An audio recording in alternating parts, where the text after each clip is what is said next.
Imagínate que te vas por la mañana de un viernes a trabajar. Estás yendo a predicar porque sos el pastor y mucha gente confía en tu palabra. Tu familia es destacada en la comunidad y tu esposa es muy querida por todos. Lamentablemente, al regresar, te das cuenta de que hay algo muy mal en tu hogar. La puerta está abierta y el lugar es un desastre. Te preguntas entonces dónde estará tu esposa y si está bien. Pero rápidamente te das cuenta que tu vida acaba de cambiar para siempre, mientras ves a tu querida Liz en el piso sin responder a ningún llamado. Esto es lo que vivió Charles Sennett el 18 de marzo de 1988. Hola y bienvenidos a mi canal de YouTube una vez más. Hoy tenemos el caso de Elizabeth Sennett. Ahí arriba en la que está en pantalla pueden ver el resto de mis casos. Acá abajo tienen mis redes sociales por si quieren seguirme en alguna de ellas. Y sin nada más que decir, comencemos.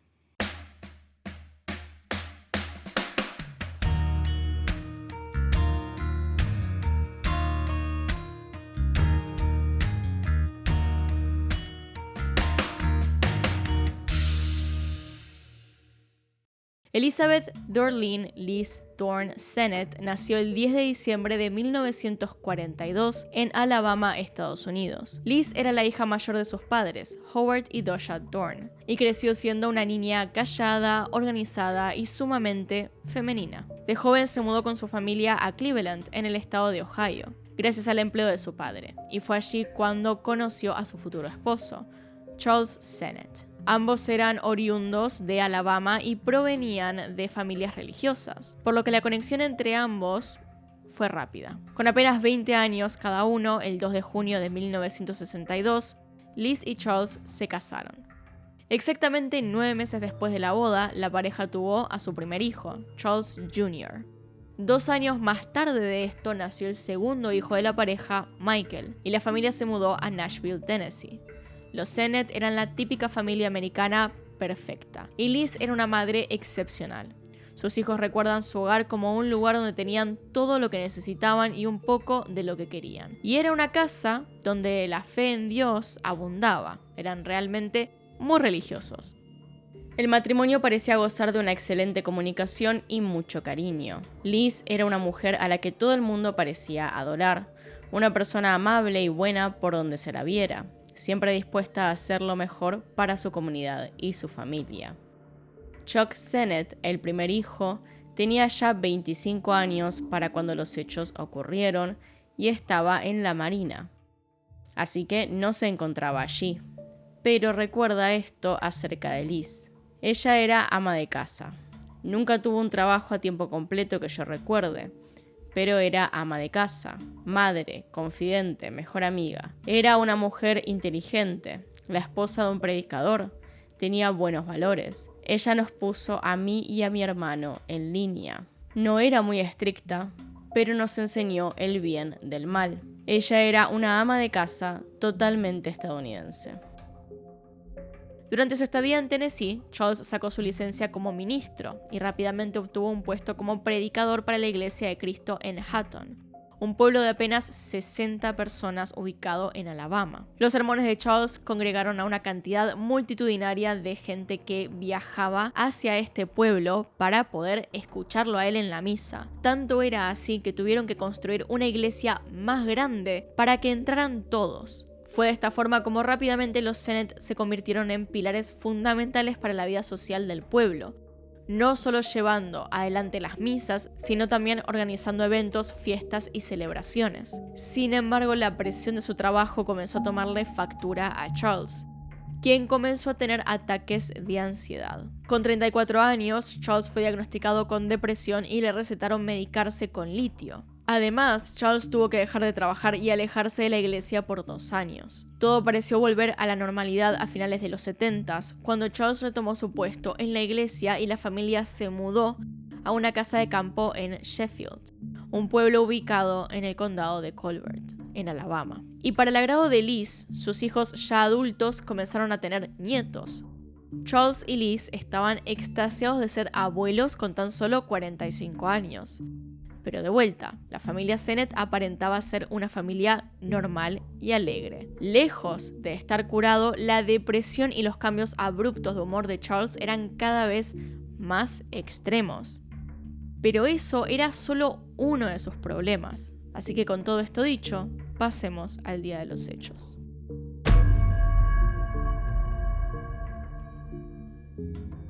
En la mañana del 18 de marzo de 1988, Charles salió temprano para trabajar y hacer visitas a varios miembros de la iglesia, dejando a Liz en casa. Cuando regresó a su casa a las 11:45 de la mañana, inmediatamente llamó a la policía. Elizabeth, de apenas 45 años, se encontraba gravemente herida en el living del lugar, envuelta en una alfombra mientras se desangraba. La escena no era algo que un esposo quisiera ver jamás. Se notaba que algo grave le había pasado a Liz. Estaba tirada con muchísima sangre encima, no había sido una caída o un accidente doméstico cualquiera. Liz sufrió el ataque de alguien. Imaginen lo que le ocurrió, que tiempo más tarde los hijos de la mujer tuvieron que reemplazar la alfombra, limpiar las paredes y también la chimenea. Lo increíble era que había sobrevivido. Todavía tenía pulso, así que la ayuda se apresuró con el objetivo de salvarla, aunque los esfuerzos fueron en vano. La mujer pudo ser trasladada al hospital, pero falleció en una cirugía horas más tarde. Según la autopsia, Liz había sido brutalmente golpeada y apuñalada 10 veces, 8 en el pecho y 2 en cada lado de la garganta. En su cuerpo había signos de pelea física, lo que demostraba que había luchado por su vida. Al primero que vieron fue a Charles, como parte de su círculo cercano, como es costumbre. Pero él tenía una coartada. Había estado con muchas otras personas esa tarde que podían hacerle de testigo, y además los signos de pelea física tan fuertes hacían difícil creer que Liz se hubiera enfrentado a alguien que conocía y en quien confiaba. En la casa apenas faltaba una casetera, por lo que se creyó que el asesinato había sido producto de un robo fallido. Sin embargo, la policía comenzó a tener dudas respecto a esta teoría, ya que varios objetos de valor y dinero en efectivo no habían sido robados a pesar de estar a simple vista. Los únicos vecinos cercanos a la casa de los Sennett no se encontraban aquel día en casa y Charles no vio a nadie desconocido alejarse o acercarse. Las pericias también lograron encontrar restos de cabello en el cuerpo de Liz, en la alfombra y en un gorro que no pertenecía a ella ni a su esposo. En aquel momento no había suficiente tecnología disponible para poder determinar de quién era aquel ADN, pero la gorra en sí misma era una clara pista de que no había manera de que Charles fuera el asesino. Las declaraciones de varios miembros de la iglesia que lo vieron aquel día también confirmaron aquella sospecha. Liz no tenía enemigos, no se había peleado con nadie antes de su muerte, ni había razones visibles por las que alguien la quisiera muerta. Aunque a veces no hay razones obvias. Tan pocas pistas tenían que debieron abrir una línea para que cualquiera que tuviera algo de información al respecto pudiera darla de forma anónima por el teléfono. Las hipótesis eran muchas, ya que no se sabía nada. Podía haberle ocurrido cualquier cosa desde la más común a la más absurda. Las teorías más obvias, un robo y un femicidio, fueron rápidamente evadidas. Pero todavía no había pistas sobre lo que había ocurrido. Y lo más importante, ¿por qué había pasado? Durante el allanamiento, la policía registró también la propiedad de los Sennett, y en un lago, cerca de la casa, encontraron un pedazo de bastón flotando en el agua. Al drenar el lago, se hallaron los demás restos del bastón, además de una pala para atizar el fuego de la chimenea, un tubo de metal y un cuchillo de cacería. Todos estos elementos eran pertenecientes a los Sennett y faltaban en la casa. Además, todos contenían material genético de Liz. Estas eran las armas homicidas. La mujer había sido atacada por detrás y golpeada reiteradas veces con el bastón hasta partirse. Luego con la pala y el tubo y finalmente fue apuñalada con el cuchillo, efectivamente matándola. Ya con las armas homicidas, pero sin indicios todavía de lo que había ocurrido, la pista clave para la policía llegó en una llamada anónima de uno de los miembros de la iglesia de Charles. Esta persona aseguró que el pastor tenía una relación extramatrimonial con una de las chicas de la iglesia, la cual le había enviado el mes pasado una carta de San Valentín. Y no era una carta que pudiera ser tomada como un chiste o algo amigable, para nada. Al parecer afirmaba explícitamente el tipo de relación que Charles y esta chica tenían. Al ser interrogada por la policía, esta mujer admitió ser la amante de Charles, y además también les confesó que le había prestado dinero en varias oportunidades, sumando un total de $3.000. Charles no solo tenía un amorío, sino que además estaba severamente endeudado. Y todo esto ocurría a espaldas de Liz. Pero de vuelta había un problema con que Charles pudiera tener algo que ver con el crimen, y esto recaía en la coartada que tenía. Aún así, habían hallado una razón para el crimen y debían intentar verificarla. Charles fue interrogado en reiteradas ocasiones por la policía y siempre negó tener algún tipo de involucración en su asesinato, pero confirmó tener un amante que le prestó aquel dinero. Ya siendo considerado un sospechoso, los detectives del caso programaron una nueva interrogación para Charles. La noche del 25 de marzo de 1988, Charles charló con la policía por última vez. Tras terminar su declaración, el hombre se reunió con sus hijos y les admitió haber engañado a su esposa y que él era el responsable de la muerte de Liz, aunque no explicó cómo.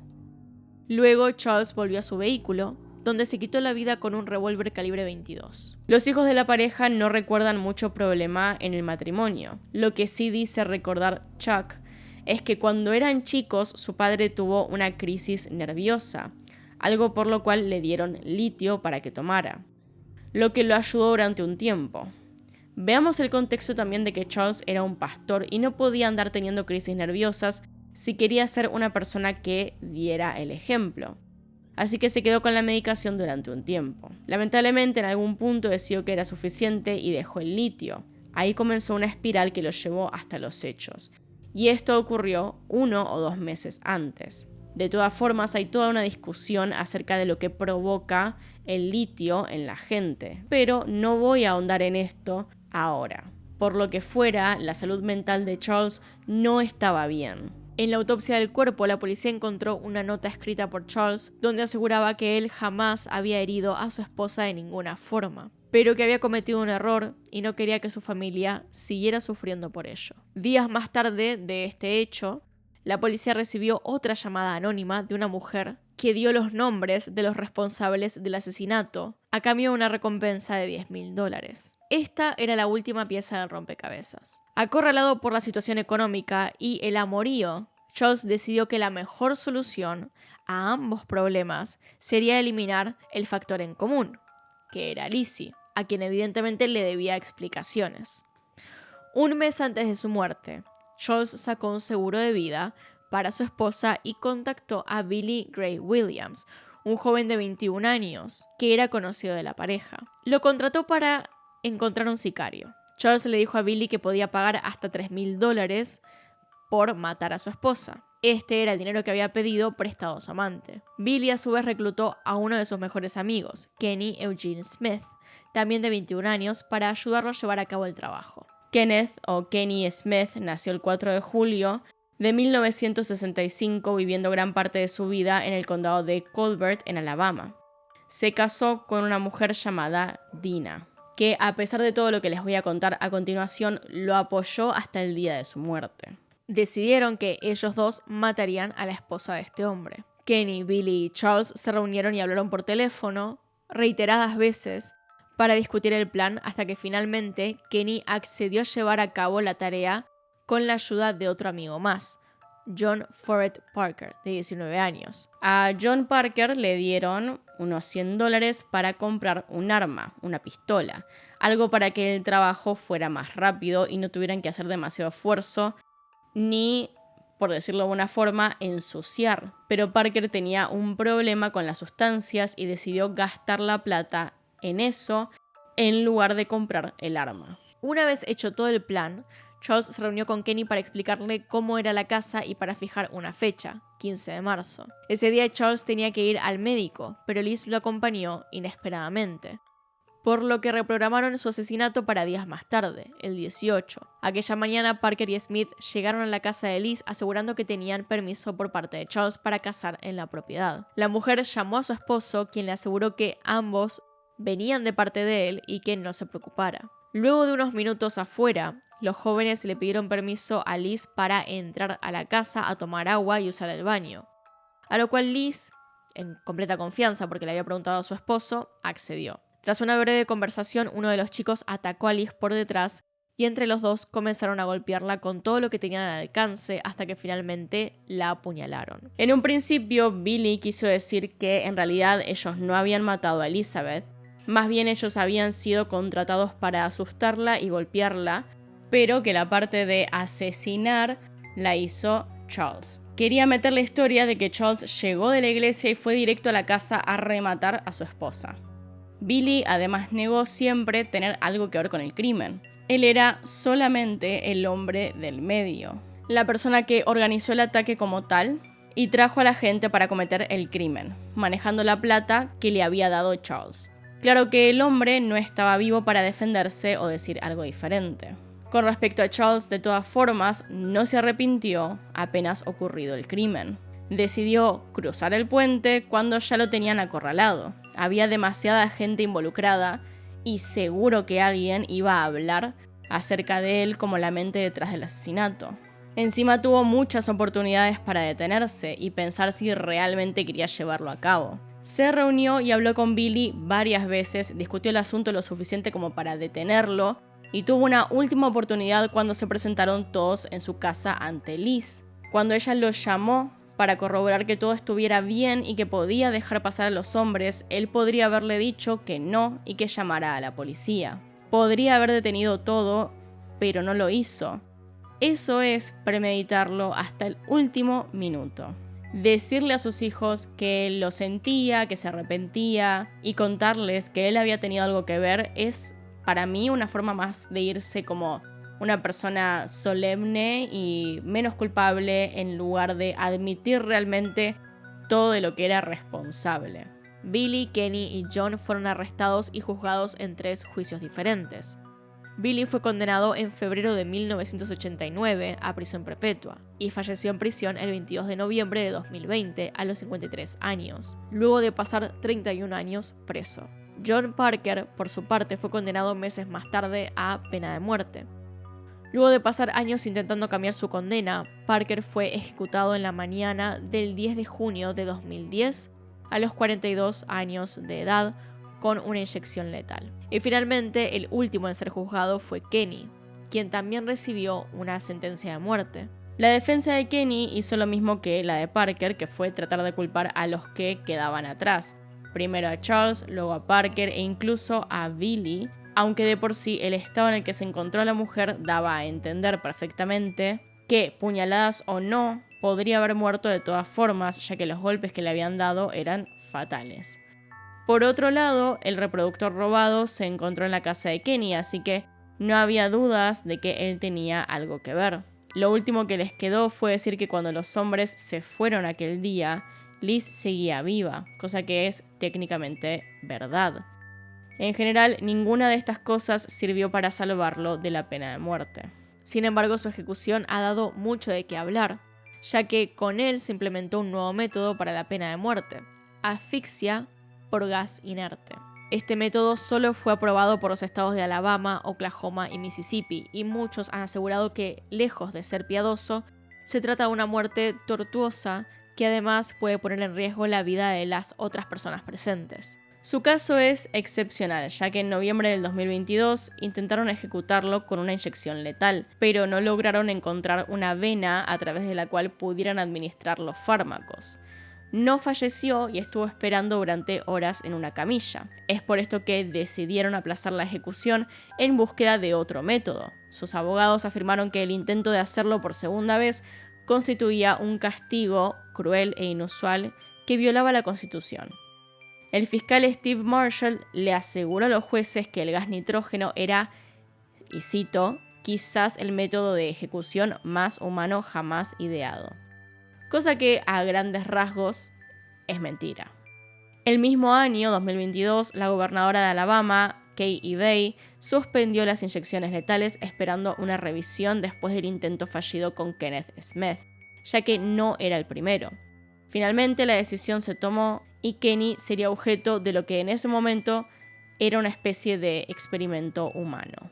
Kenny Smith fue ejecutado en la mañana del 25 de enero de 2024, convirtiéndose en la primera persona en ser ejecutada con gas. Según los registros policiales, al preso le colocaron la máscara de gas a las 7:53 p.m.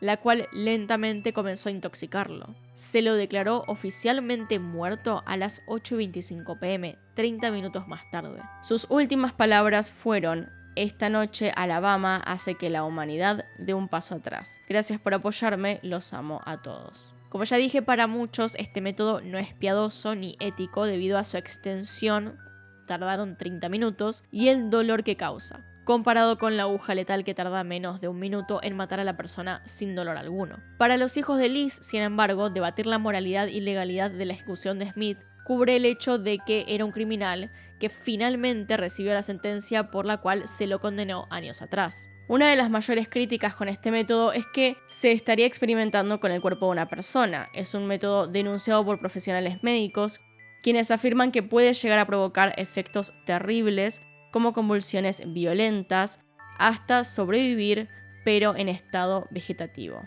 En realidad, el debate es el de siempre. ¿Qué tan ético es matar a alguien y cuál es la mejor forma? ¿Tenemos que caer igual de bajo que el que cometió un asesinato? Para muchas personas la respuesta es sencilla, pero hay dos problemas principales con esto. El primero es el dilema moral de la persona que otorga la inyección o inicia el método para la muerte del criminal. Lo estamos obligando a matar a una persona porque, si bien nosotros como sociedad podemos tomar la decisión, no somos quienes apretarán el gatillo o más bien administrarán el gas. En Japón, por ejemplo, se ha creado un sistema en el que varios guardias activan el método y ninguno sabe bien quién fue el que realmente mató a la persona. Por otro lado, el segundo dilema viene de algo que ya discutimos en este canal varias veces, que es la razón por la cual se mantienen tanto tiempo los criminales en el pasillo de la muerte: el que puedan ser inocentes. Es muy fácil apuntar el dedo hacia alguien diciendo que es culpable, pero ¿qué pasa cuando se le da la muerte y en realidad no estábamos del todo seguros de que cometió el crimen? El método del gas, así como se hacía con la silla eléctrica, es una forma demasiado cruel de matar a alguien, es doloroso y tortuoso. Si le llegara a tocar a una persona inocente, no estaríamos muy lejos de la cacería de brujas en Salem. Pero esta es una discusión que probablemente siga muchos años más, porque todavía se sigue debatiendo en diferentes lugares del mundo.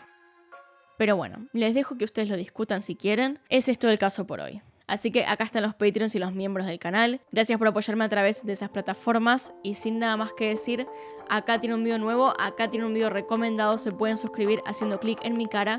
Y nos vemos en otro video. Adiós.